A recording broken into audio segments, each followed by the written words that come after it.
much for joining us. My name is Karen Friedoff. I am with the Institute for International Business and Center for International Business Education and Research here at CU Denver, which you've heard a little bit about this morning. So during this session, as Tori was talking about, we will be giving away 2 subscriptions to the NASBITE Trade Passport platform. Both of these subscriptions last a full year, so it's a great opportunity to get rapid expert assistance in starting your company or trading, starting your trade and export business. To enter the giveaway, keep an eye out on your chat box for the link to join. So I am so excited to be introducing and moderating this session on trade and compliance featuring Laura Nolan. So Laura is the Global Distribution Manager for Spectra Logic and has over 20 years of experience in customs and logistics. Laura serves on the board and heads the compliance interest group for the World Trade Center in Denver. Supply chains and trade compliance permeate almost every aspect of today's global business transactions, and therefore it's a very viable career pathway for all of you students majoring in international business. Laura, please take it away. Good morning, everyone. Man, I am so excited. This is my favorite topic in the whole wide world, which is my passion, which is a big piece of what I do and why I do it. So I wanted to take a couple minutes and thank the World Trade Center. So I've been in the global trade career path for about 29 years, a very long time. And the World Trade Center is 100% a key to success when you start learning and you're like a baby deer in the woods trying to figure out how to walk and how to get to where you want to go, and what questions and resources you have available. The World Trade Center will teach you how to do the documentation and provide the networking for opportunities or mentors that you want to experience along the way. So a huge thank you. Karen is a huge key piece to that. She's done a lot of networking and a lot of opportunities for everybody. And she's really, her skill set is taking a company or a person and the World Trade Center itself and matching it up with somebody who can help along the way. So if you need to, is my screen sharing? Could you see it? It was. Okay, sorry. Let me try this again. I wasn't sure I hit the wrong button. All right. How's that? Is that good? Perfect. Great. I'd love any questions. You don't have to wait till the end. Just pop on in and I'll tell you a little bit about myself. I started a very long time ago. I wasn't sure what I want to do. It was a waitress and I was waiting tables at a diner to pay for college, and I was bagging groceries and checking people out at the local grocery store, and someone came in and said, hey, we need some help over at the airport. Would you mind helping? Sure. It was a 4 a.m. start, 4 to 10, fit great in my schedule. And before I knew it, within less than 6 months, I was the manager of the warehouse. And the reason for that is I really found this is my area of expertise. I found that I was pretty good at this thing, whatever it was I was doing at the time, and it developed a skill set that most people didn't have. Slowly, it grew into a wonderful, exciting, fabulous career. And I'll talk a little bit more about that on the career collateral side. But one thing's for sure, just like Kevin was saying earlier, he had a passion. He loves this. He loves the networking and he loves doing what he does.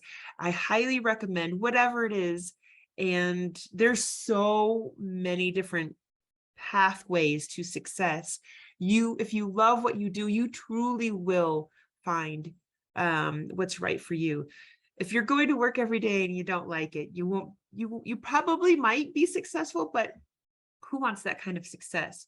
So my first piece of advice to all you students, and chances are all of you are here because you found that maybe when you were younger, you didn't grow up to say, oh, I want to be in international trade. I don't know, maybe you didn't, but when I was a kid, I wanted to be a stand-up comedian. So that didn't pan out for me. So truly find out what you're passionate for. You inside, there's a little bit of something that you want to do. So for the students out there, and that's not just the young ones, as you know, I'm almost 50. I'm just very shy of 50. So as you don't have to stop seeking what your passion is. You can continue to navigate that at any age. But to the younger kids, I do want to say, finding what you do and loving what you do does not mean don't work hard. 100% work hard. In the beginning of my career, 14-hour days, and that went on for a really long time. You'll have to sacrifice a little bit on time or your birthday. My 30th birthday party I spent at home studying for my broker's license, and that was no fun, but it was my passion. It's where I wanted to go, and I knew that. So keep following what your dream. You will have to work hard, and I think for most people, they get a lot of reward out of that. And when I started my job, I did everything that they didn't want to do, and I enjoyed it very much. So don't be afraid to get your hands dirty. And in what I do, I've worked in the warehouse. I'm not afraid to get out on the dock right now and get on the forklift or load a truck. I still do that. Anytime there's somebody who needs a hand, don't be afraid to do that. And the reason isn't just that you are helping your team and showing that you're willing to do what it takes to get the job done, but you'll learn new things along the way. You'll have a chance to, I didn't know that this specific piece of paper was created this way, or the bill of lading needed to be created a certain way. 100% of the time, if you're going to get in there and get your hands dirty, you will learn something new. And if you're not learning something new, maybe try opening up and even helping somebody. I find that the more I help others, the more I learn. And I have a really good story on this next bullet point. If I'm going too slow, fast, let me know. Is be true to yourself and your nature. So when I had promotions along the way very quickly, and the one opportunity I had was to become the license holder for DHL Global Forwarding here in Denver. And what that meant was I would handle our three different states, all of their import licensing requirements. And with my customs brokerage license that I got from studying on my 30th birthday. So I became their license holder. And within this organization, I thought that maybe what I needed to do, as the culture indicated, be a little more aggressive and be instead of introspective and nurturing, a little more aggressive. Those things can be helpful, but it's not in my nature. And as I got this really big promotion, I was very excited, and the culture of that company tended to lean more that way. So I adopted that profile and thought, well, this is the definition of success. I'm mirroring what I see in others within my organization, and this will lead me to success. And I found very quickly, within 2 months, 3 months of me leaning into that piece, something that wasn't in my nature, it did not lead to success, and it did not lead to happiness. I had a lot of failures, and not just failures within tactical KPIs and obligations to get things done, but I truly believe in order to be successful, that means you bring up your team, you bring up your people, and everything within your surroundings improves, not just the numbers, right? $1 million on the books, that's great, but are your people happy, and are they being successful? Also, are they learning? Do they get sick to their stomach when they come to work? And I'm very happy I had that opportunity a long time ago, and I'm open to that, right? So I want to say, if you're finding happiness within in yourself and how you behave, don't be shy. I can be a bit of a goofball, and I can be a little off the cuff, and that's who I am. And as I get to my older age, I've learned that I don't shy away from it. I lean in, and I let that help me lead in becoming a better person, a better leader, and a better performer all the way around by embracing that. So I highly recommend it. And finding people that exhibit traits that you want to embody. And they don't have to be a perfect cookie cutter of how you see success, but a mentor or a team that supports you along the way and complement you. You don't all have to be the same. And in fact, I highly recommend that you find that diversity in backgrounds, diversity in education, and especially diversity in thinking. As you embrace that piece, you'll find more success by looking at something from a different way. And that can go a long way. Before I go to the next slide, are there any questions? We do have a couple questions. One of which is, do you feel proud of the progress that you've made? And did you expect to be where you are now in life? Yeah, I'm extremely proud. I will say that during COVID, I had some hard times. I personally, I went through some hard times, and professionally went through some hard times. I had been at the top of my game almost every year of my life, right? I worked very hard at a very young age. I knew where I wanted to go, and I wasn't shy about following that. um, I went hard, and I went as far as I could. Once COVID hit, and I'm going to be totally honest, and maybe it's a little too personal, but I went through a divorce, and COVID was hard because you're locked in, you're locked down, the kids are home. I had to really change my strategy and my thinking. And coming out of that now, my relationship with my coworkers, my relationship with my boss and my company and my peers in the industry is exponentially better because I learned to be more vulnerable. And I got to tell you, that was probably the hardest lesson I ever learned, was to be more vulnerable and open. But what that does is shows everybody around you that they can do that also. You don't have to carry that stress. And I'll give you my best example is, I am terrible at Excel. I'm not very good at it, but I tried to be, and I pretended to be for a very long time. And I learned, and I took the classes, and I watched the YouTube. But at the end of the day, going back to being true to my nature, it wasn't my skill set. I'm phenomenal at a lot of things, but putting together a pivot table is not my expertise. And once I had that opportunity to be vulnerable and talk to my boss and say, listen, I'm not good at this, and I really want to display metrics and tell a story through the art of Excel and numbers and pivot tables. And I just don't have it. And it was causing me an immense amount of stress. And fighting for that, fighting for what I needed, and being vulnerable. My company it took a couple conversations, but they came around, they said, you know what, let's give you that. So they let me hire somebody with that skill set. And that person was not cheap. It was a big chunk of my budget, and I had to sacrifice other things in my budget. And my team today, and where I am right now, going back to the question if I'm proud, I am a completely different person than I was 2 years ago. I'm stronger. I have, professionally speaking, in my position, the ability to tell that story through the art of numbers that I didn't have before. My executive leadership team is able to see and hear where my pain points are, and then support me in that journey. Hey, I need money. I need not money for a system. I need not money for a head count.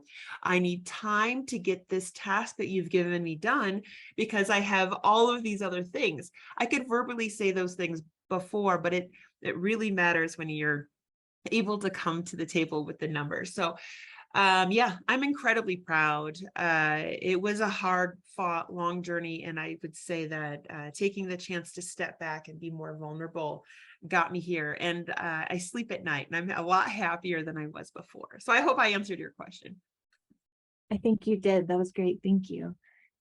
So another question, there seems to be a lot of interest about what you did at the airport. Yeah, Um, okay. I'll skip to the yeah, next so slide. what Yeah. position? So this is a great for all you students out there. I was paying for school and I needed something to do. I was an economics major and I thought I would I'm extremely colorblind. So that quickly went away as soon as I got into university. I couldn't read the graphs. So um at the airport when I started, they hired me to ship the dead bodies and the live animals. That was my job in dangerous goods. Nobody wanted to do it. And I didn't mind doing it. And it was complicated, but not terribly complicated. So I came in 4 a.m. I would take care of the very intricacies of what it takes to live animals, human remains, and dangerous goods, and became proficient at it to where I was teaching people in other stations. So I worked for US Airways in the Buffalo location, and I was teaching everybody in other stations how to do it. And it came quickly. And so I'm going to go back down here to do the stuff. Oops, where did it go? Do the stuff that nobody wants to do because it can be really fun. I'm not going to lie, shipping live animals, I have a million fun stories. It got me engaged with my customers, and when you do that and you like it and you're good at it, everything goes a lot easier. So 4 a.m. starts, 4 a.m. to 10 a.m. Soon I was running the whole warehouse and it was exciting and fun. It paid for college. And all of a sudden I'm like, wait, I'm good at this. I like it. What else can I do? And everything stemmed from there. And I won't tell you all the fun stories I had with the Iditarod dogs and the turtles and the birds coming in from overseas, but a lot of fun. So my advice there is if there's a job out there that is yucky to other people, it needs to be done. Why not give it a shot, especially in the beginning of your career? And I'm going to go back up to the header here, which is career collateral. 100% of my success came from my willingness to do what it takes to get the job done. It comes through in the passion that I have and the embracing the team and the work, and it'll show and everybody will see it. Career collateral is a little bit different to everybody. I'm going to tell you what it means to me, especially for those starting out their journey. I've had a lot of interns and I've had a lot of new hires say things to me like, I don't do filing. I don't sweep the warehouse floor. I have an education. I speak 3 languages. I don't do those things. Guess what? I do those things. I will do the filing. I will sweep the warehouse floor. I will get out there and drive that forklift. Career collateral means you'll be noticed if you're doing what it takes to get the job done. So, and that's from speaking up in a meeting when, and we've all been there, right? Something comes up and you don't necessarily agree with the path or the way it's being handled. That takes a lot of guts to sit up there and say, you know what, I see your side, but I don't necessarily agree with the approach. Can we take a look at something else? There's going to be a time in your career when you have to go against the grain, and along the way with you, when you build up that career collateral, you'll be able to stand on all of your achievements. And that doesn't mean it does include those, but not excluding other things like KPIs and things like that. But if you've shown that you're willing to do what it takes and your enthusiasm, it will carry with you. So working hard, being open-minded, being flexible, having that career collateral, meaning everybody in the company has seen, hey, Dennis, I see your name. You're the first one that jumps up. Dennis did you see how hard he worked on that project? Let's give him something else. Or when you stand up in a meeting and you say, you know, I think we should try another approach. I think it would be more successful. People are going to listen. Don't be afraid. Become the subject matter expert in your company if you have the opportunity to do so. In the almost 30 years I've been doing this, I would say that most of the time people have come to me for something that's a little tricky and a little difficult. International trade and compliance is that. It is tricky. If we didn't have the toilet paper shortage globally, and if we didn't have Trump tariffs, and if we didn't have all those things in the last 2 to 3 years, our area of expertise would still be behind the finance or all of the other very glamorous things that are out there. So learn to embrace a very tricky thing and become the subject matter expert, and your company will very much appreciate that. So compliance and logistics is my expertise. Most of my career I've done a little bit of both. I would say I'm 40% compliance, 60% transportation, global trade. So I have a lot of fun with all of the everythings. And I can say that I very much enjoy it. So before I go to the next slide, can you tell me how much time I have and if there are any questions? We have about 10 minutes left. Okay, but, good. We'll save, these questions are going to be perfect for closing out our session. So Okay, should I hold out then? Just go? yeah, go ahead. Okay. And in the old days, right, you would have the way of doing business that is very old school. One of the things that's changing is having women in key positions for freight forwarding and the hands-on piece of international trade compliance. So I would say be open-minded, see how things are changing, get involved in the trends that you see, the fluctuation in fuel and the reporting of longshoremen's going on strike, or where you see shortages in resources for space on aircrafts, or the increase of bookings for ocean. All of those things have become a lot easier through technology. And I would say, take a look at those. Take a look at how the world is changing, and are you changing with it? Are you involved with your local organization?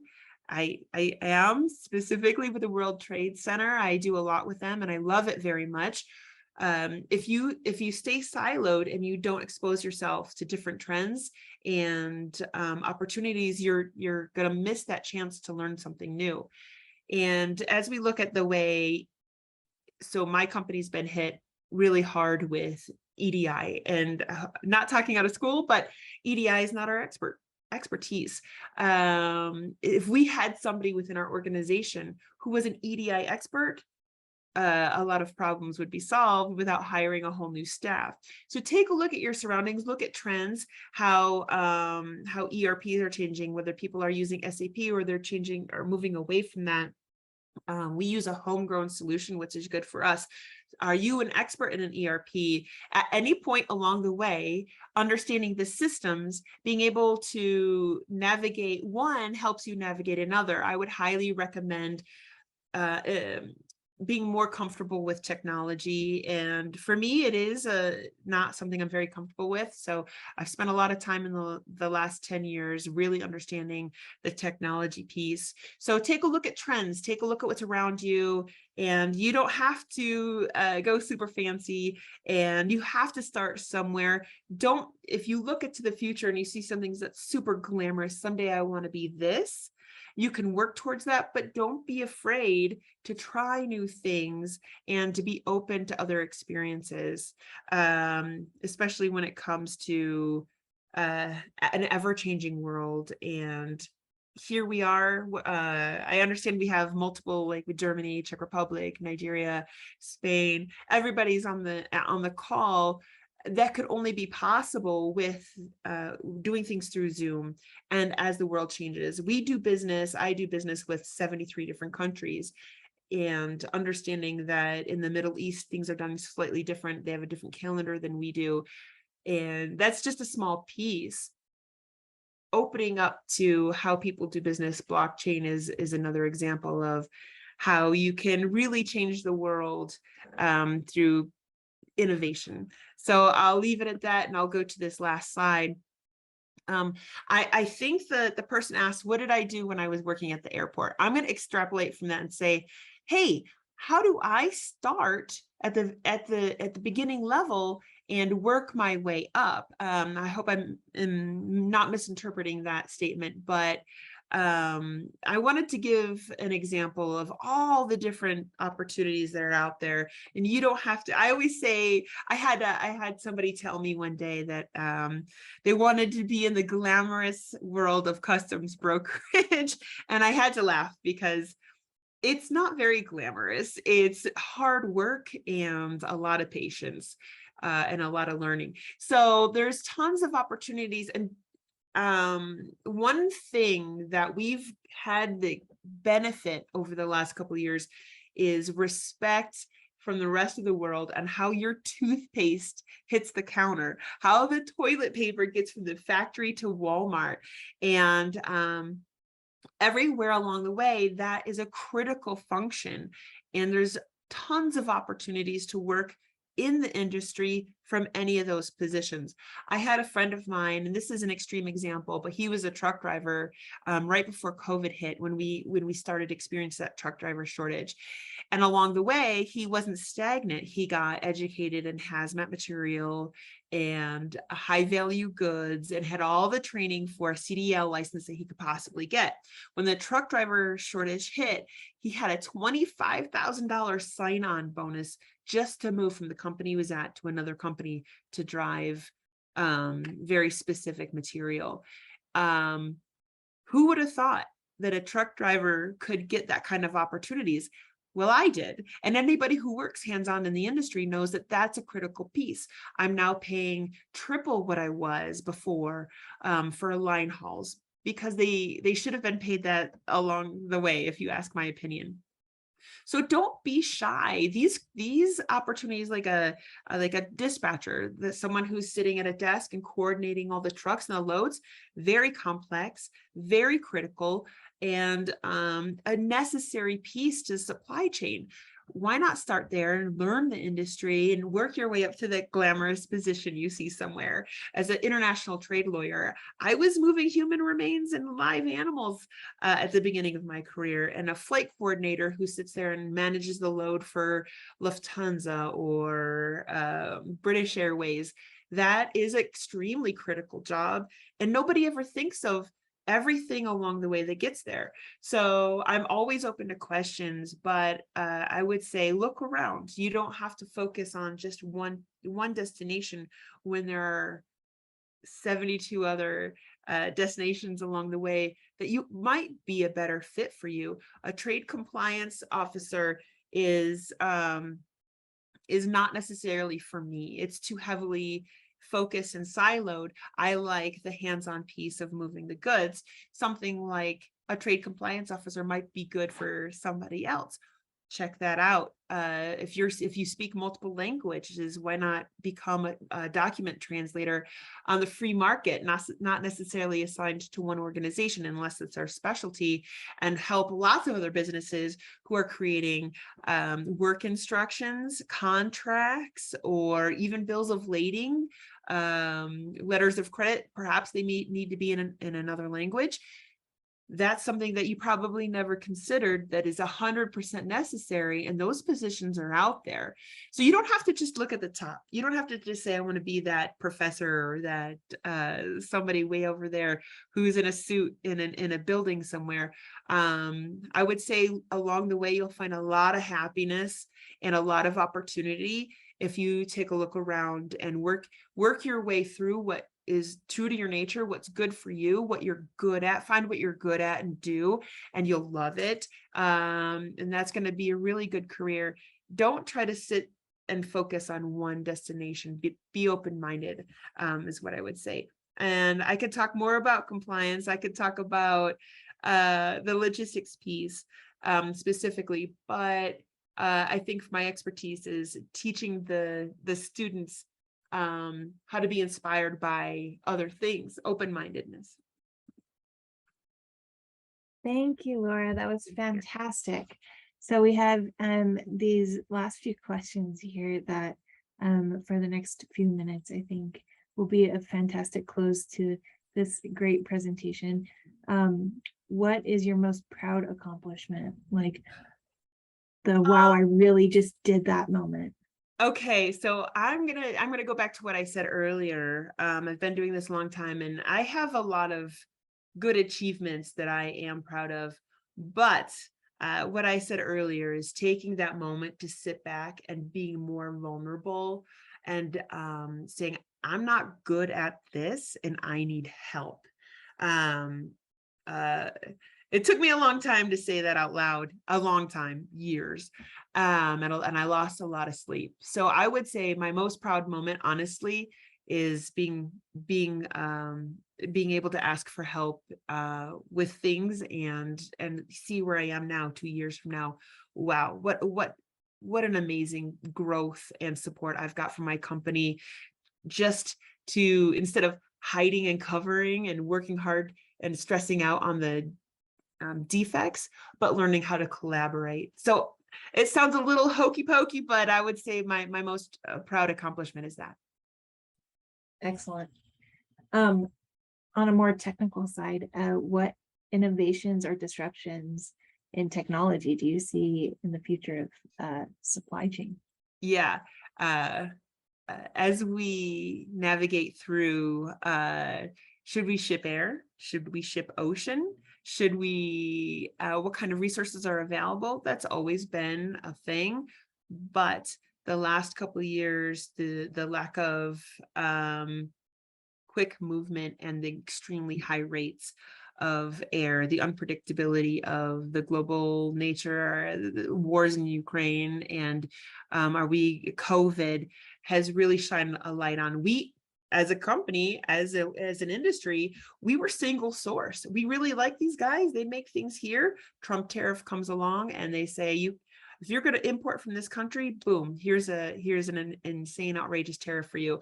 Not only that, but we couldn't move the product in because of supply chain shortages around the world. They couldn't open the borders. Their people couldn't come to work.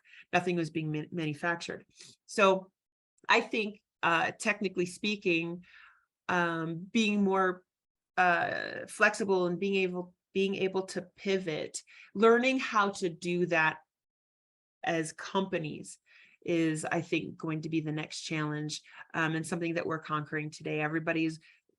It's a very new concept. I like this thing, I'm going to buy this thing, and we don't have to really step away from that. So me personally, I think learning how to be more flexible and pivot with our suppliers and as service providers. Excellent. So to close the session out, I think, and there are quite a few questions in here. So if we didn't make it to your question, join us at the networking session at the end of the conference, and Laura will be there to chat with you all more. But for this last question, how do you recommend that students with no experience or no connections get into the supply chain management industry? Or how do you make those connections? Where do you start? What are some good places to go? So I'm going to be a little, maybe a little outside of what you would prefer, but I know there's networking events, and those are great, and a lot of people have success. But personally, if you really wanted to get in the industry, get your hands dirty. Go start somewhere, probably for less money than you would prefer, and probably not doing exactly what you want to do. Get your hands dirty, get in there, and you will be surprised how fast you will learn and how fast you'll move up the ladder if you have those other things, the passion and the flexibility and the willingness to do pretty much anything. So that's my advice. Don't knock on somebody's door and say, I speak 4 languages and I have an MBA, give me a job. That's great. And maybe that's a good fit for some people. But for most people, you know what? Their pain point is, I can't do that thing and I need help with that thing. I don't need somebody who isn't afraid to be flexible, and somebody who wants to start in the industry. Go to the trucking companies, go to the airlines, go to the freight forwarders. They need help, and they need it bad, and they're willing to teach you everything. I call it my tour of duty. My tour of duty was at DHL for 13 years, not British Airways and US Airways for 5. That was fun. That was entry level. But I worked somewhere and it was hard work and long days, and I learned everything. And some days were not so fun, but I walked out of there knowing quite a bit. Subject matter expert in almost everything. Well, not everything, but you get my drift. So if you want to start, go where the action is. Go to a freight forwarder, a trucking company, start there. And if you don't like it, move around. Don't be afraid to move around.